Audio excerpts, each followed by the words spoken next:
Yo guys, what's up? How you guys doing? Today's video is gonna be a little more informative and probably a little shorter. I wanted to do this kind of guide, but I don't think this specific kind of guide needs like all that editing and all the crazy stuff that I normally do, like the subtitles and all that. So I think today's guide is gonna be very straightforward, one take. Hopefully I don't mess too much and I don't have to cut too much, so it gets a little more concise. But anyways, today's video is gonna be about terminology of Brawlhalla, because you probably started playing Brawlhalla and you're like, yeah, I like this game and I really would like to learn more about it. And you're like, yeah, I'm gonna start, I don't know, watching the esports from Brawlhalla. And then they're like, just do Dlight into Sair and then toss into GC, chase dot Nair, and then you're like, what the fuck is going on? Why is this guy talking Minecraft enchantment table? And I am here to help. So you're finally gonna be able to understand what's going on. So yeah, I'm gonna divide today's topics into two little segments. The first segment is gonna be about movement terminology, and the second half is gonna be about attack terminology. If I do find that it has more areas than that, I might do some tiny little in-between segments. First of all, terminology about movement. You have your dash. When you press your dodge button in the ground, you're gonna do this little burst of speed. Just to show you, you don't need any weapon. You can do this with any character, with any weapon. But depending on your speed stat, you're gonna go. You're gonna feel a lot better. So this little thing is a dash. When you do it, when your character is facing a direction and you press the back button and dash at the same time, you're gonna do the back dash. Look at that. So if you go forward and back, you're gonna do the front dash and the back dash. This is known as dash dancing. When you're like, yeah, forward and back, forward and back. You're trying to be unpredictable. Opponent doesn't know if you're gonna do something. You're just dashing back and forth. It can be a little hard to get the timings first, but you can do it. Just need to try a little bit and I don't know, enter the training room and just try dashing back and forth like crazy. The second thing that I want to point out is now dash jumping. If you dash during this momentum, you can see that I'm right here on the ledge. During all this time, until I stop, you can jump during the dash to go even faster. Look at that. So this is the difference between me just jumping. Look at this arc. It's very wide and very slow. But if I dash jump, it's a lot, you go not very high, but you go a lot further. You go more horizontal than vertical. And that's the idea here. Another thing that people probably don't realize, which is a thing in this game, it's fast falling. When you're in the air, if you press the down button, you fall a lot faster. Look at this. And you can actually mix this up with dashes to make your movement even more tidier. Yes, I'm gonna use tidier here. You can judge me for all you want. Anyways, you can see this is normal falling speed, and this is fast falling speed. And if you mix it up with your dash jumps, you dash jump, and then in the middle of your dash jump, you just press downwards. You just go to the floor very quickly. And that makes it so that you can dash jump again. So you can chain them together and get this very tight moving and very fast and yeah. You see? You guys see what I mean? The point is, it's a little weird to try in the beginning because you actually have to be either pressing up and down very quickly on your keyboard, or you can do like me. I use my middle finger to go up to press the up button, and already pressing the down button with the knuckly part of my finger. I don't know how to explain, but you probably have to figure out which is the easiest way for you to do this.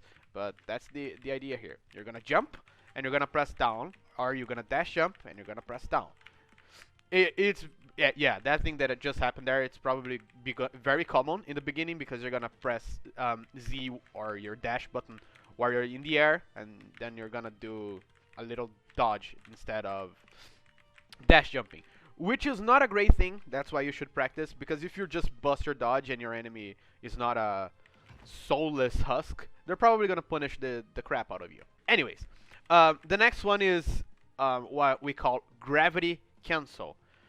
This one is a little more advanced, but it's very important. If you're in the air and you spot dodge, during the frames that you are stuck in place, remember, it needs to be a spot dodge. It can't be a sideways dodge, or vertical, nor horizontal, nor diagonal. It has to be a spot dodge. After a spot dodge, the frames that you are stuck in place, you can input some attack in the air, any attack that you want, and it's gonna come out as the grounded version. For example, on hammer, I have this neutral light. We're gonna get to the terminology from attacks a little soon, but just hold on with me. This is what we're gonna call this. You have this kiki thing, and this is grounded exclusively. If I press the same button in the air, it doesn't kiki. However, if I stop in the air with my dodge and then I press the button, I'm gonna do the kiki in the air.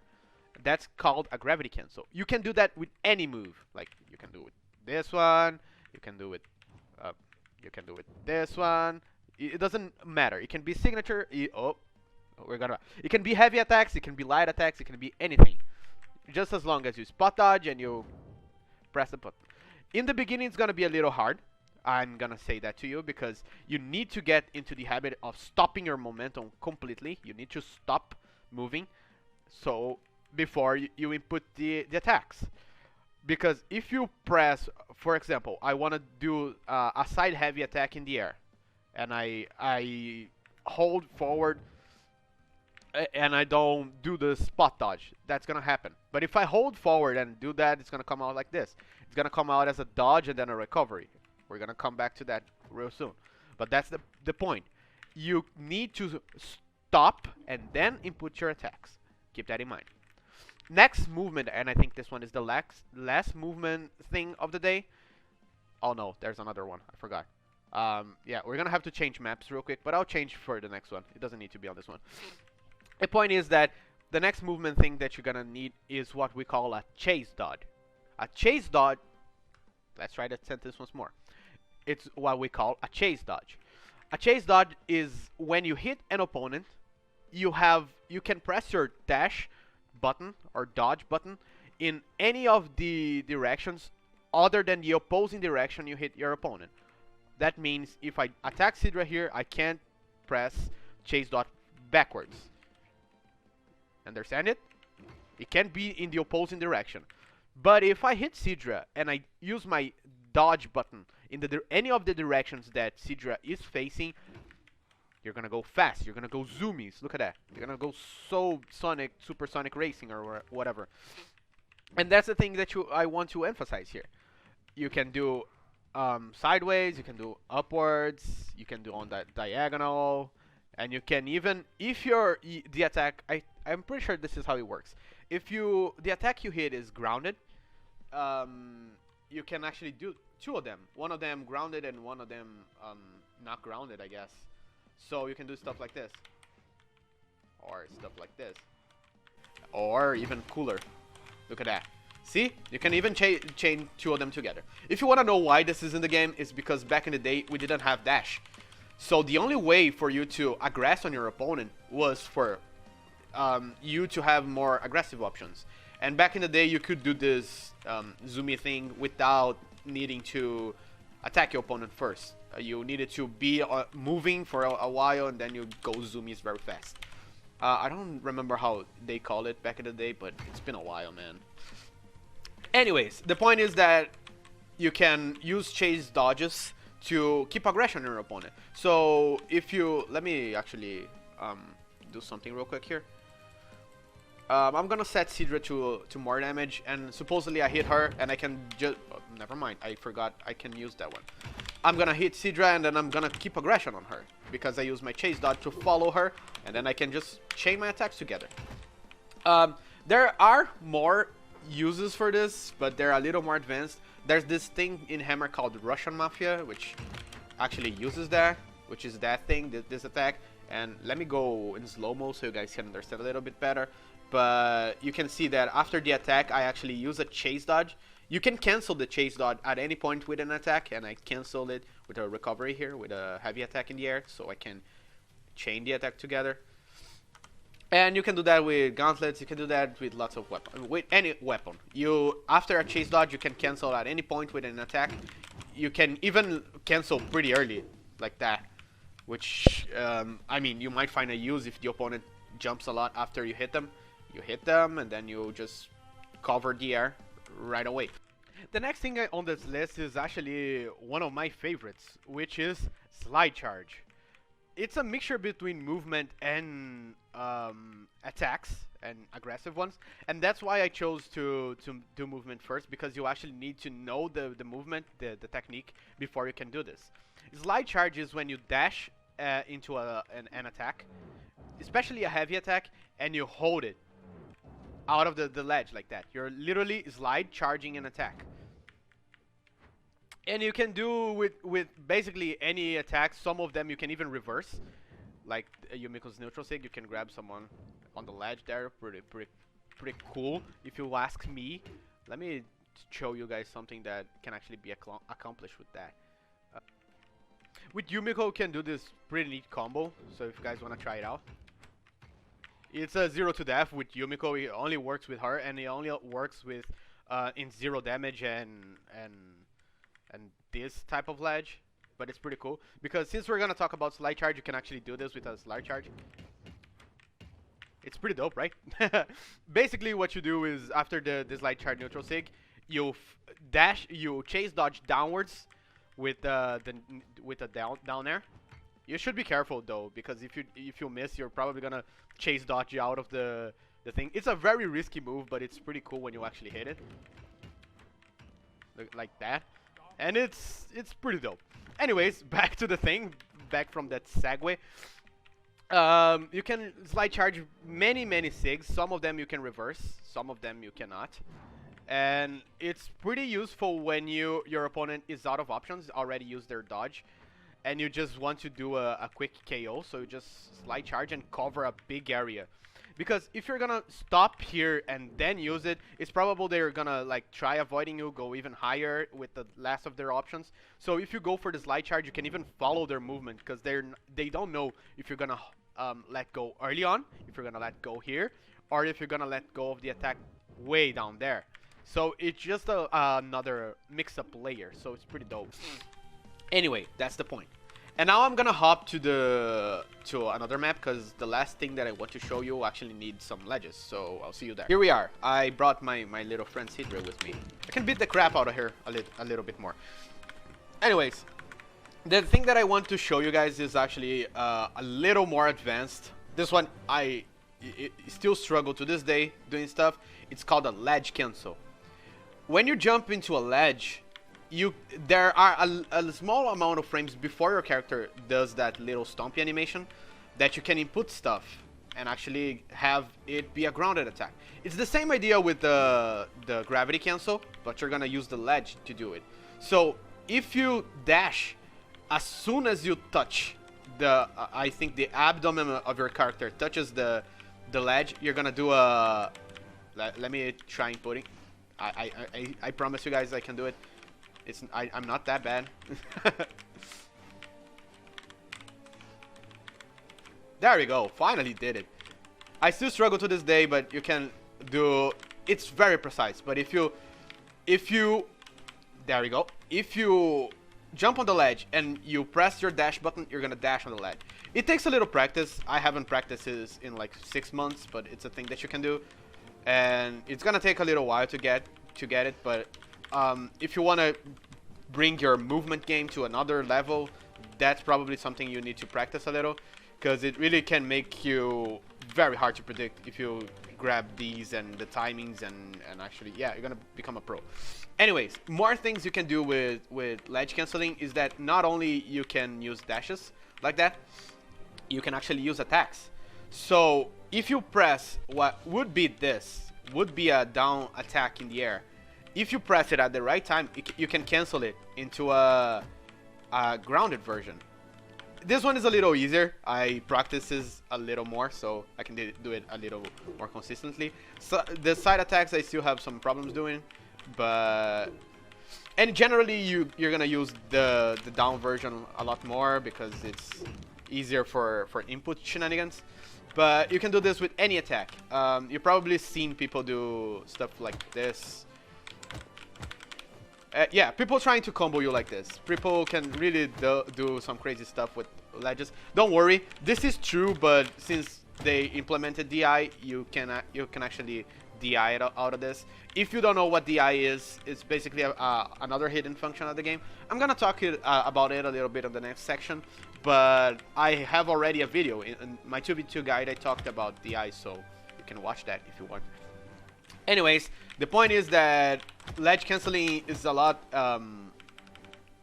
more useful than just trying to GC. I still need to put in this on my mind because there are some times where there's a ledge here and I still try to go for the GC, and what ends up happening is that I dash into some weird attack because I just ledge cancel out of the thing. But yeah, it takes a little practice, but it's gonna be worth it when you guys get it.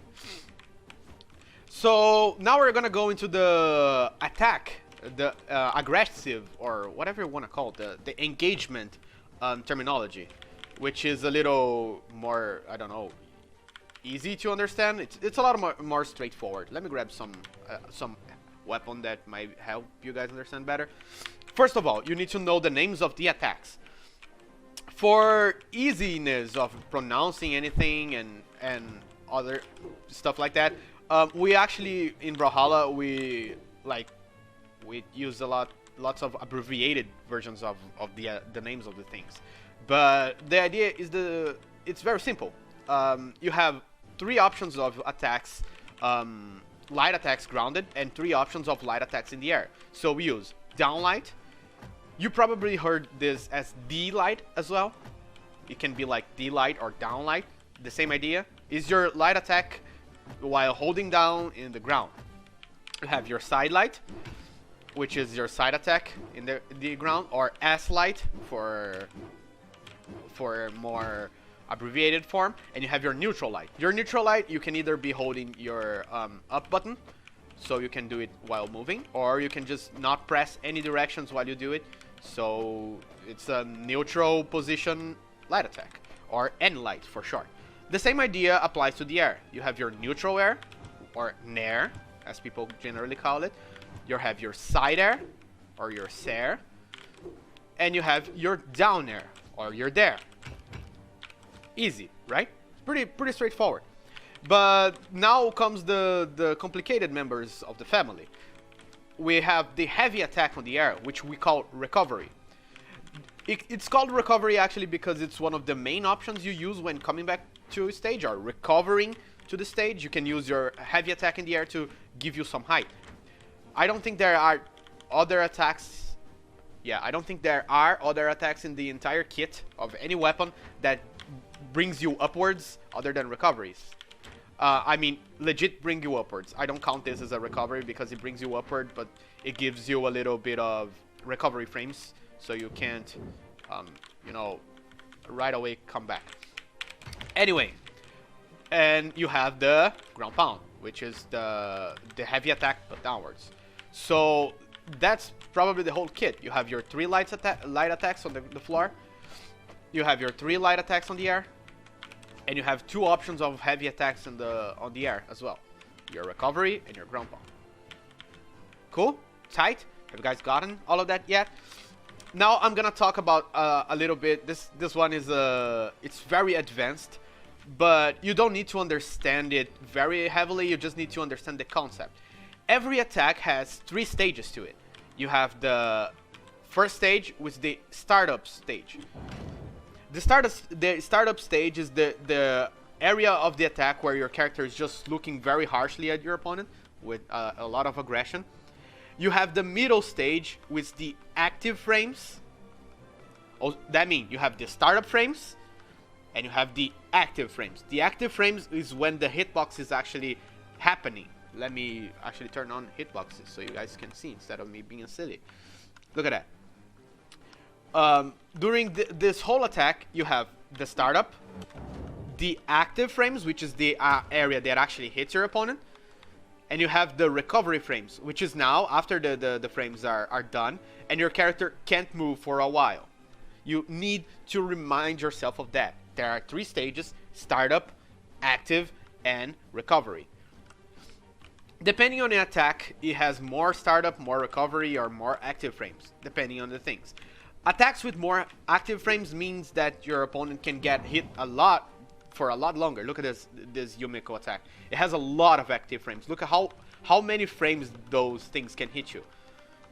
However, it also has a lot of startup, which is all of this time. Look at this. There's no hitboxes yet. No hitboxes.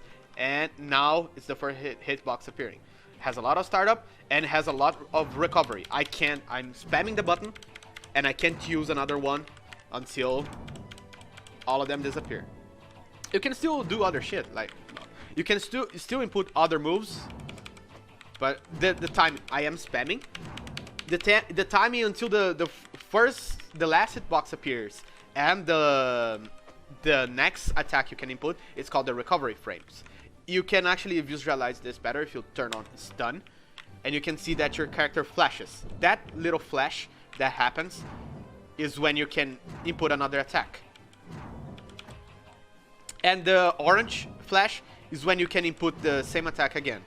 You see that it's a lot later for this specific attack, but for others it's very quick. Look at that. So that's the whole idea of this. You don't need to understand it very well. You just need to know that the whole concept, because Brawlhalla is a game that runs on frames. You don't calculate things on seconds. You calculate it on frames, because you have 60 frames in a second when you play Brawlhalla. Not only Brawlhalla, but many fighting games, which is a lot easier to understand as a whole. You have a subdivision that's less complex. Anyways, you can also see the stun on the enemy if you turn on stun. Well, who would have thought, right? Yeah, Mr. Obvious, I know. What else? I think that's enough for that. You can figure out, you can enter into the training room and turn on stun and hitboxes, and you can look at different startup frames and active frames and recovery frames for different attacks. And now you know what is those weird ass things happening on the patch notes when you read those. Now let's talk a bit about forces. Different attacks have different amounts of force, and there are 2 types of forces in this game. There's fixed force, which is the constant amount your attack sends your opponent back. Every attack has a normal amount of force that it pushes your opponent back. And there's this thing called variable force. Variable force is the force that increases with depending on the damage your enemy has on them. I'm not gonna go too in depth. I just want you to know what it's referring to when you're talking about forces. But fixed force is the normal amount. I think if I choose a character with spear, I can explain this a lot better. Bring and let's set the bot to jump. Yeah, bot is jumping. Let me grab a spear. Spear. I chose spear because spear has no variable force. It doesn't have force that varies with the depending of the damage. So no matter how many downlights of spear I use on the Sidra, she will always be set up on the same place. It doesn't matter. She can be a red. She can be on 700 damage, and I'm gonna prove this to you. She can be on 700 damage. It doesn't matter. She literally is on 700 damage right now, and it doesn't matter because Spear has no variable force on the attack. The next thing I want to talk about in the areas of aggression is about DI. DI I already talked about in another video, so if you want a more in-depth and even some better examples on how that works, you can watch the video. I'll probably link in the description if you want to. I'm pretty sure it's like segment 8 or 9 of the video, so it's pretty late in the video, but it's there. The point is that if you hit your opponent, supposedly there's another Bryn on the other side, with the same attack more than once, they will be able to escape. They will be able to add some unknown force and get out of your attack with ease So yeah, if you want a more in-depth thing and see some examples, I'll link the video in the description so you can check that out. But it's pretty simple. You just need to know that DI, when people say DI or directional input, is this thing where if people combo using the same attack, your opponent will be able to get away. The next thing I want to show you guys is actually collisions, but it's very hard to show any collisions with this bot. But it probably already happened inside a game with you and you got very annoyed. Collisions happen when you and your opponent attack each other at the same time. I will try. I don't think I'll be able to, but I can try. Nah, it's pretty hard. Maybe if I give her bigger hitboxes. Anyways, if you and your opponent attack each other at the same time, a little sound clashing sound will happen, and each of you will be sent to the opposing angles that you got hit. For example, if me and Sidra, we collided here, and then I would be sent this way, Sidra would be sent that way, and we both would take half the damage and half the force of the things. Basically, it really just gives you half and half. Sorry, it's a little hard to demonstrate, but yeah, I'm sorry. There we go. Look at that. I actually did it. Anyways, you saw what happened, and we both get sent into opposing directions. Let me rewind. Sidra, stop punching the air, please. There we go. It's just a matter of timing. Look at that. We attacked both at the same time. Her hitbox and my hitbox collided, and then we both get sent into opposing directions. And then we lose some at the same time. This is important as well. So none of you actually lose on the thing. You can actually force collisions. Oh, for example, your opponent is coming back to stage and they go for some attack. You know they're gonna go for that attack, so you can just go for an attack of yours, and you're probably gonna get the better thing because you have the high ground. That's not a Star Wars joke. It's just that your opponent's gonna be sent downwards and you're gonna be sent upwards, and you're set up for just, I don't know, ground pound in their face or something like that. But it's pretty straightforward, so I don't think there's much more I can add on that one. Sidra, I need you elsewhere, girl. There we go. And now I want to talk about the difference between quote-unquote heavy attacks and quote-unquote signatures. We call them signatures because when you half of the kit of any character with the same weapon is exactly the same. All of the light kit in every single character is gonna be the same kit. However, each character is gonna have a different heavy attack kit. That's why we call them signatures. So if you use the same abbreviations, neutral sig or N sig or S sig or side sig or down sig or D sig, the same idea. But I want to make the distinction because sometimes people say down heavy and they mean the same thing, and sometimes they mean to actually refer to different things. Because unarmed kit is the same for everyone. So when you say neutral heavy, you could be referring to specifically unarmed because there's no signature. Everyone has the same attacks. It doesn't matter if it's a sig or not. It doesn't matter if it's a heavy attack or not. Everyone has it, so it's not a signature anymore. It's a very small distinction, but it's pretty important to point out, I guess. But remembering that neutral sig, side sig or S sig, and down sig, D sig. Very specific and very easy to understand. Nothing too crazy going on here. Okay, this one you probably won't need if you're starting out. If you don't know the terminology, you're probably not gonna be using this one. But I use this one a lot, and people ask me on stream a lot how I do this. But this next one is probably the most advanced out of this. It's called X pivot. Remember when I talked about dash jump? That you can dash jump? It can work on grounded dashes as well, but it's most predominant in jumping.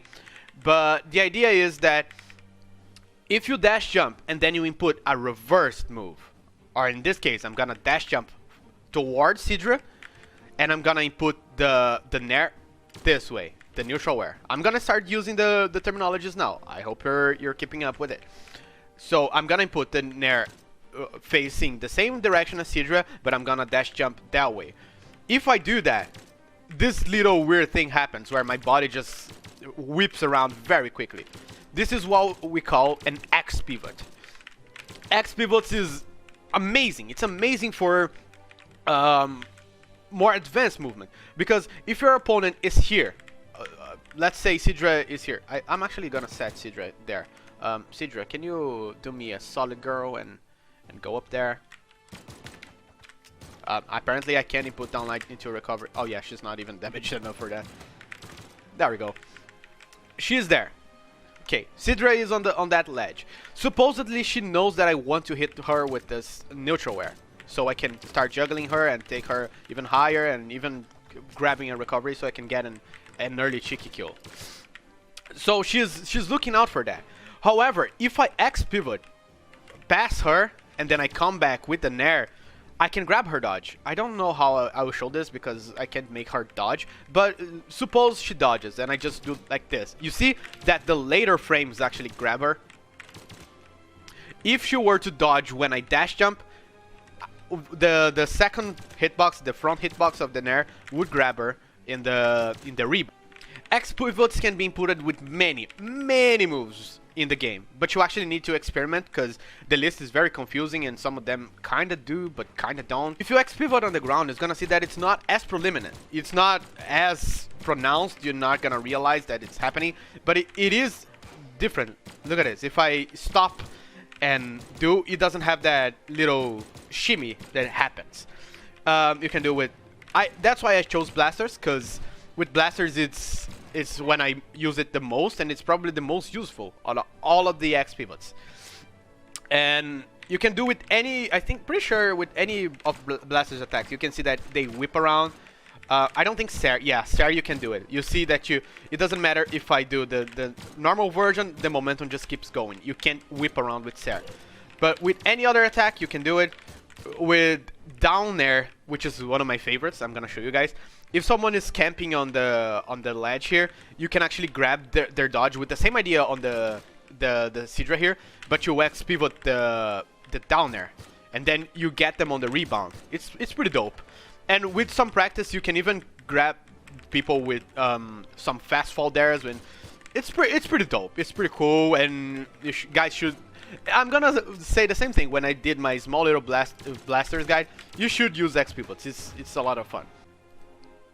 I actually change to Marduk's real quick because I really want to emphasize this, but there are some moves that you just can't pivot because of it adds its own movement when you try. You can try to slide charge out of the ledge at any point. So if you slide charge out of the ledge, reversing with this Marduk sig, you can actually do it. But if you try doing it frontwards, you're gonna see that the backdash that it adds just makes it so it's actually impossible to drop without going for the ground pound. You can't do a slide charge while facing the front. And you can try with many attacks to see if they pivot or not. I'm pretty sure, yeah, this one pivots, and it's one of my favorites to pivot. Anyways, I think that's all of them. Yeah, let me see. If I forgot any of them, I'll probably add them in the description. So yeah, I hope this little guide, little terminology guide was helpful. I'll probably add every single one of them and the timestamps on the video description, so you guys know how they're spelled out as well, because there are some guides on the internet that just use these terminologies and they don't really just spell out what each attack means. But if you like the video, please consider subscribing and following me on my endeavors. I'll probably post even more Brawlhalla guides when I feel like I have something to add to the mix.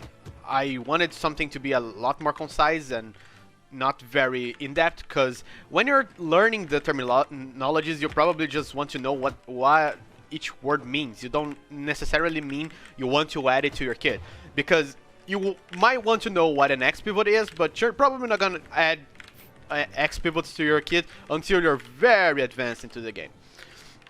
Anyways, if you like the video, please consider liking it and sharing with someone who might need this.